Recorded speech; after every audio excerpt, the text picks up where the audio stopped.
सभी भक्त अपना ध्यान उसी जगह पर केंद्रित करेंगे। भक्तों,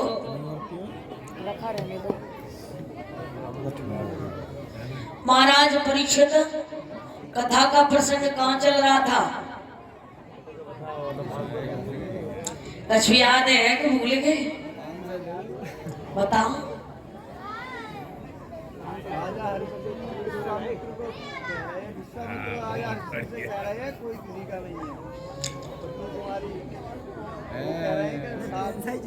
अब की बार भटक गए। अब निकाल लो 500 रुपया।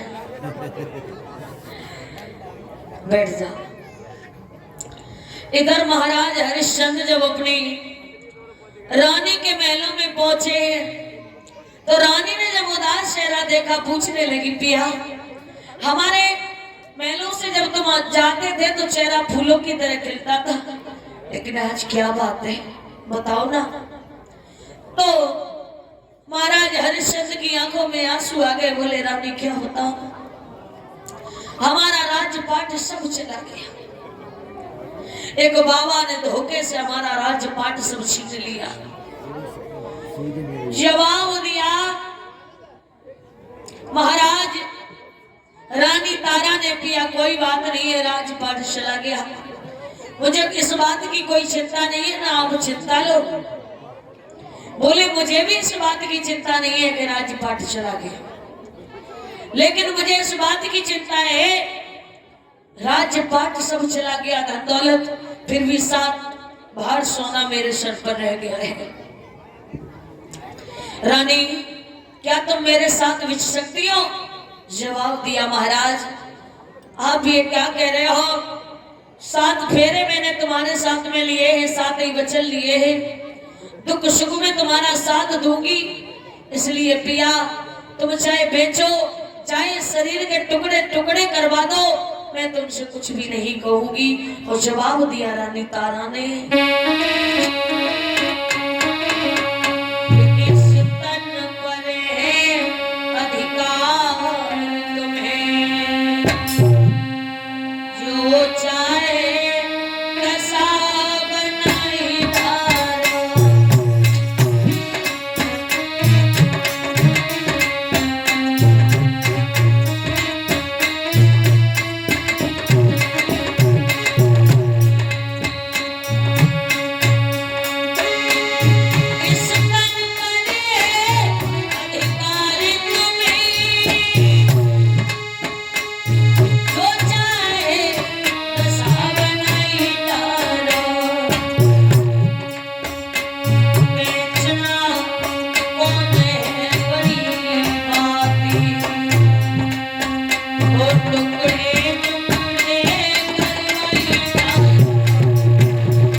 का जो कर्ज है वो चुका दो।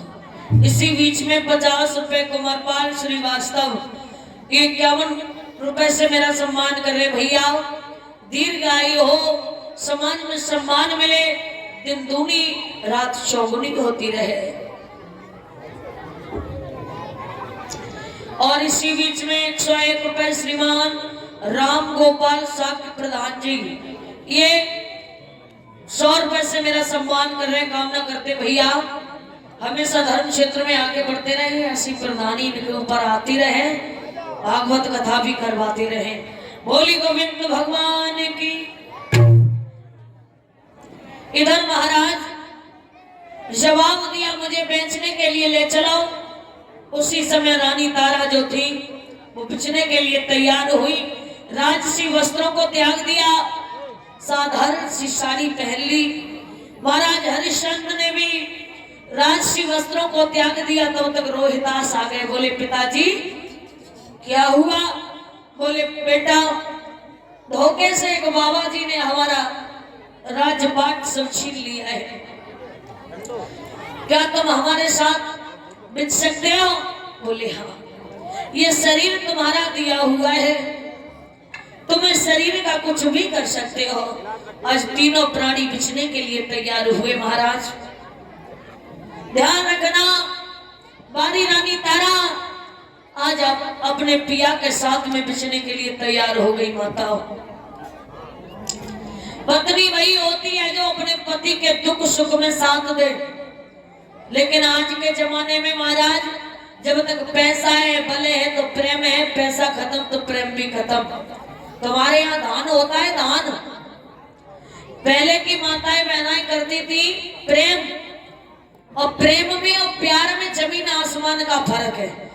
पहले की माताएं करती थी प्रेम और अब की माताएं करती है प्यार। महाराज प्यार वो होता है जो खेत में होता है, चावल होते हैं चावल, उसी के उसको क्या बोलते हैं? प्यार। जितनी जरूरत होती है उतना रखा, और जरूरत नहीं है तो उसमें लगा दो आग। तो आजकल की माताएं वही वाला प्यार करती है। महाराज जब तक जरूरत है तब तक प्यार किया, और जरूरत नहीं है तो समझ लो लगा दो वहां में आग। एक विद्वान लिखते ही अरे नारी प्रेम जब हियलो माने,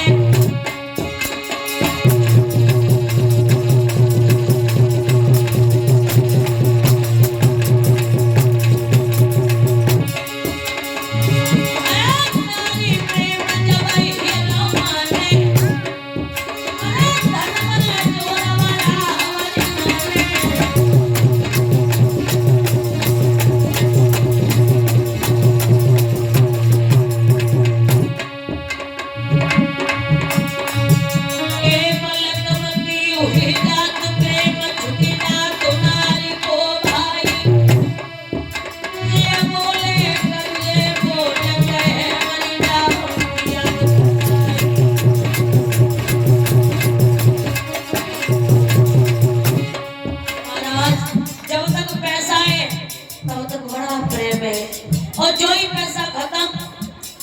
कोई तो पत्नी जगाती। महाराज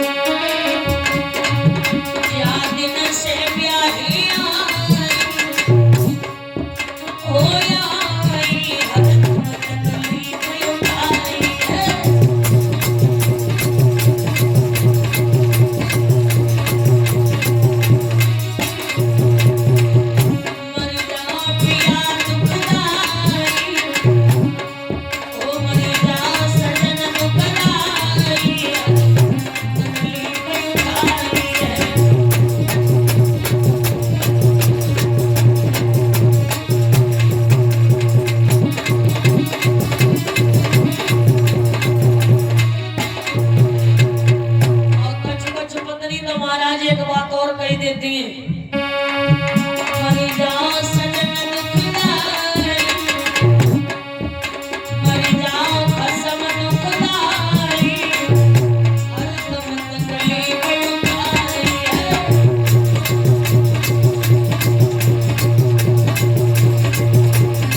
भैया जो है बेटा कमाने के लिए जब जाए, लला सुरजीत जब कमाने के लिए जाए तो जब 2-3 महीने में लौटे तो महाराज जेब जब तक उचकी है तब तक प्रेम करती हैं पत्नियां।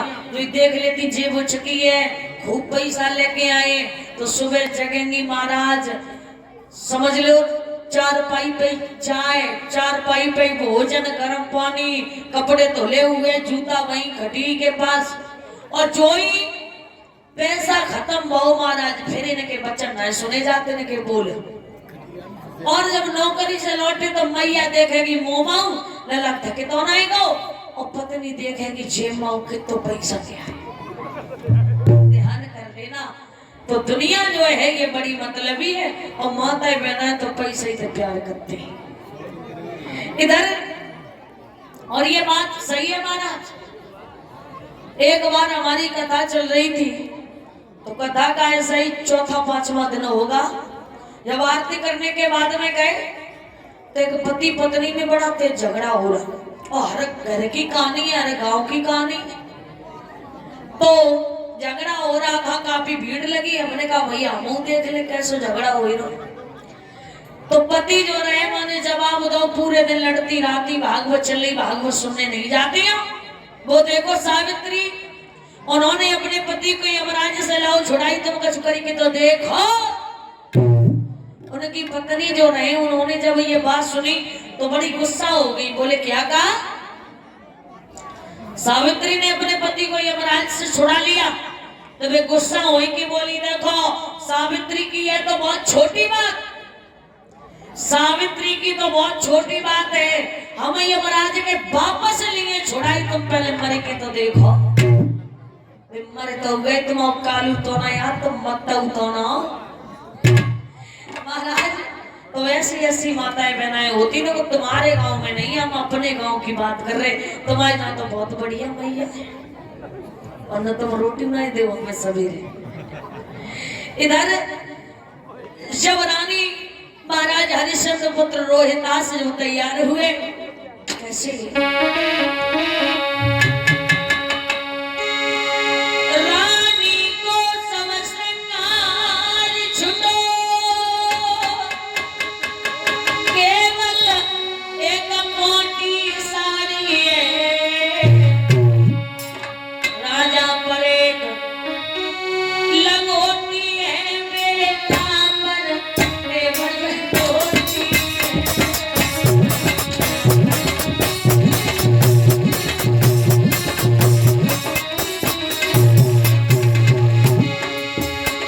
रानी को समझकार छुटो,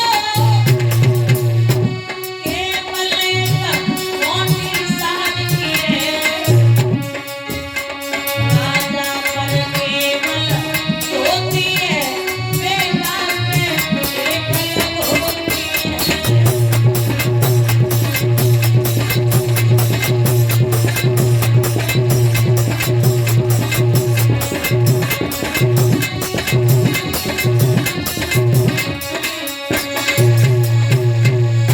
महाराज आज तीनों प्राणी बिछने के लिए चले हैं।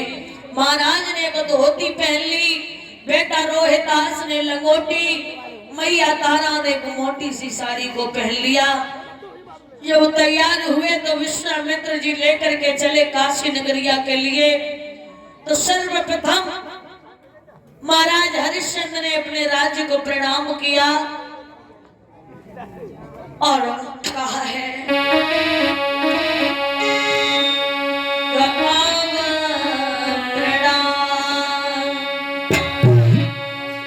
प्रणाम प्रणाम और करी राजधानी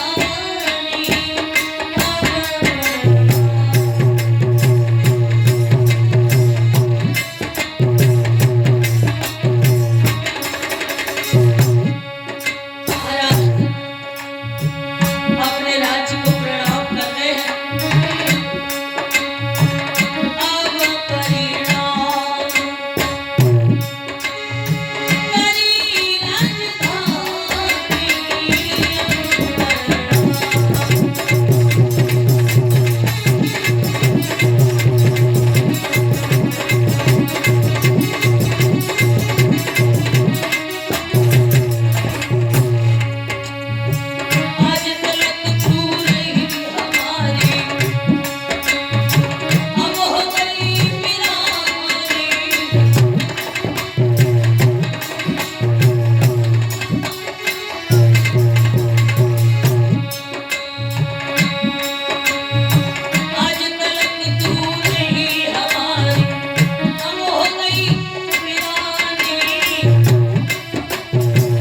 इतना प्रेम दिया, आप हमें छोड़ करके जा रहे हो। एक संत महात्मा के हाथ में ये राज्य छोड़ करके जा रहे हो। ये राजा, ये बाबा क्या जाने राज्य से लाना। इसने वन वन में भजन किया है। रोने लगे प्रजा के लोग। हुआ क्या महाराज? हरिश्चंद्र समझाने लगे, हे प्रजा के लोगों, अगर मैं राज्य छोड़ करके नहीं गया तो मेरा धर्म चला जाएगा। 60 भार सोना अभी मेरे सर पर है। मैं स्वयं बेचूंगा, पुत्र को बेचूंगा और महाराज अपनी रानी को बेचूंगा, तब मैं ये 60 भार सोना इन बाबा जी का दूंगा। इसलिए मुझे जाने दो।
और महाराज हरिश्चंद्र जो थे, ये बिकने के लिए जब चले ही तो प्रजा के लोगों ने जब रोका तो महाराज हरिश्चंद्र ने समझाया, प्रजा के लोगों मुझे जाने दो, क्योंकि अगर मैं नहीं गया तो मेरा धर्म चला जाएगा। उसी समय भक्तों, आज महाराज हरिश्चंद्र रानी तारा पुत्र रोहितास विश्वामित्र के साथ में काशी नगरिया में बिचने के लिए जब चले हैं, धीरे धीरे जा रहे हैं। 2 रात, तीसरा दिन हो गया चलते चलते। और जब 2 रात तीसरा दिन हो गया चलते चलते, तो रोहितास कहने लगे, मैया काशी नगरिया कितनी दूर है? आज पूछने लगे हैं, बाबा काशी कितनी दूर है? हम चलत चलत गए।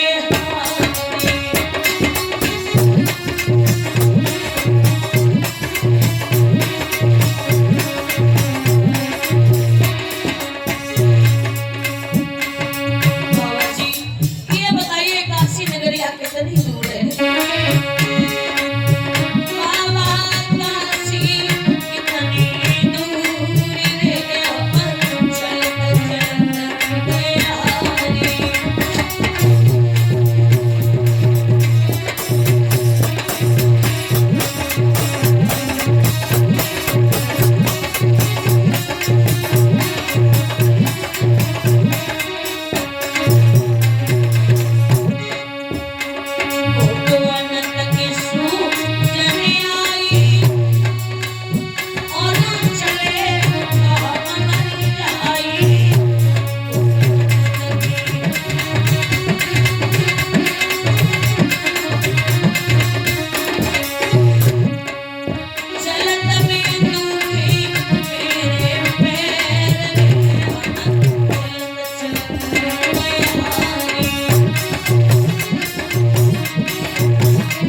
हमसे चला नहीं जा रहा। धीरे धीरे रोहितास पुनः चलने लगे। रानी तारा बोली पिया मेरे पैरों में छाले पड़ गए, थोड़ी देर विश्राम कर लो। लेकिन महाराज हरिश्चंद्र ने एक भी बात नहीं सुनी। बोले रानी तारा धीरे धीरे आगे के लिए बढ़ती रहो, क्योंकि जब तक मेरा राज्य है तब तक मैं विश्राम नहीं।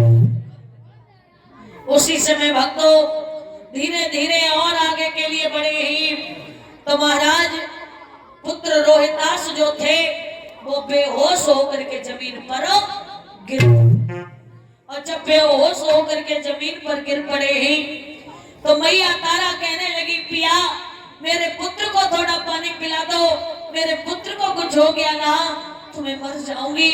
और रोकर के बोली है रानी तारा, बोली है रानी तारा,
उसी समय विश्वामित्र कहने लगे ऐसा करो ये लो मेरा कमंडल, अपने पुत्र को पानी पिला दो। एकदम से रोहितास उठ करके खड़े हो गए, जवाब दिया बाबा जी हमें तुम्हारे पानी की जरूरत नहीं है, हम तो पहले से ही पानी है। उसी समय भक्तों धीरे धीरे काशी नगरिया में जब पहुंचे कि सभी भक्त अपना ध्यान उसी जगह पर केंद्रित करेंगे। भक्तों आज तीनों प्राणी जब काशी नगरिया में पहुंचे विश्वामित्र आवाज लगाने लगे हैं, अरे काशी के लोगों ये तीन प्राणी यहाँ बिकने के लिए आए हैं। तो तीन प्राणी खड़े आज बिकने यहाँ, लेने वाले न आए तो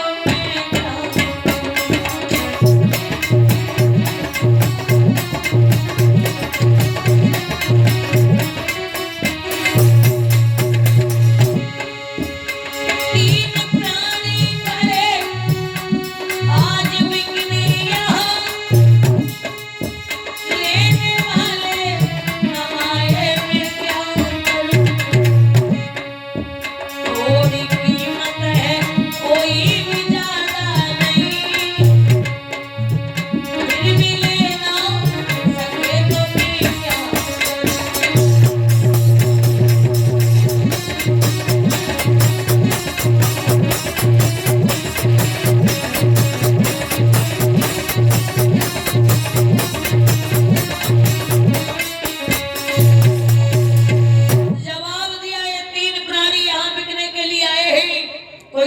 कीमत नहीं है, एक व्यक्ति की 20 बार सोना है।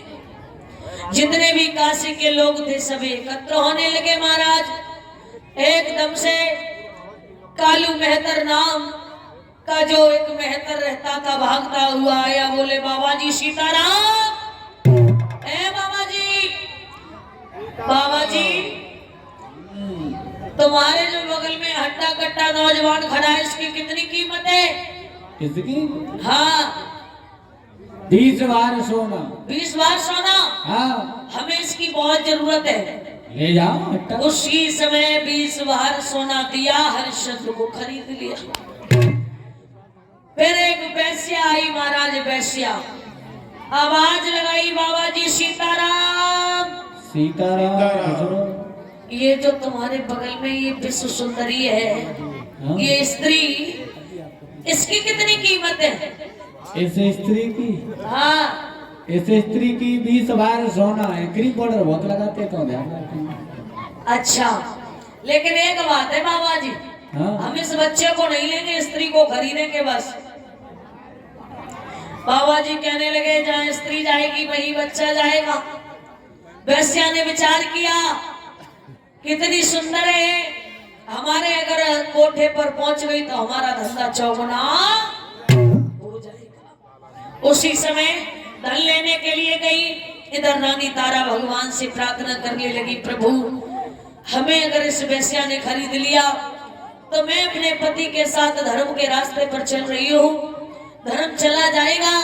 उसी समय भक्तों, भगवान की लीला से वो वैश्या जब धन लेकर के आ रही थी, बंदर ने झपट्टा मारा, वो धन चोरी करके भाग गया। वैश्या रोती रह गई। इधर एक ब्राह्मण देव ने रानी तारा को खरीदा, साथ ही में रोहिदास को खरीद लिया। महाराज हरिश्चंद्र कालू मेहतर के यहाँ पानी भरने का काम करने लगे, रानी तारा ब्राह्मण के यहाँ भोजन बनाने का काम करने लगे। इधर महाराज धीरे धीरे समय व्यतीत हुआ। 27 दिन हो गए। विश्वामित्र ने महाराज हरिश्चंद्र को भोजन नहीं करने दिया। जब भी भोजन करने के लिए बैठते ही विश्वामित्र कभी भिखारी बन के आ जाते, कभी कुछ बन करके आ जाते, भोजन नहीं खाने देते महाराज। इधर 27 दिन से भोजन नहीं किया, शरीर बड़ा ही कमजोर हो गया। एक दिन पानी भरने के लिए गए तो गड़ा को भर लिया और शरीर में इतना बल नहीं था, उस गड़ा को उठा करके अपने सर पर रख लेते। भाई बैठ गए, विचार किया कोई आ जाएगा तो ये गड़ा उठवा लेंगे, लेकिन कोई और नहीं, उनकी रानी तारा आ गई। जवाब दिया, रानी तारा तुम कैसी हो? महाराज मैं ठीक हूँ। पुत्र कैसा है? वो भी ठीक है। तारा ऐसा करो, ये गड़ा जो है उठवा दो। और जवाब दिया, तारा उठवाई दे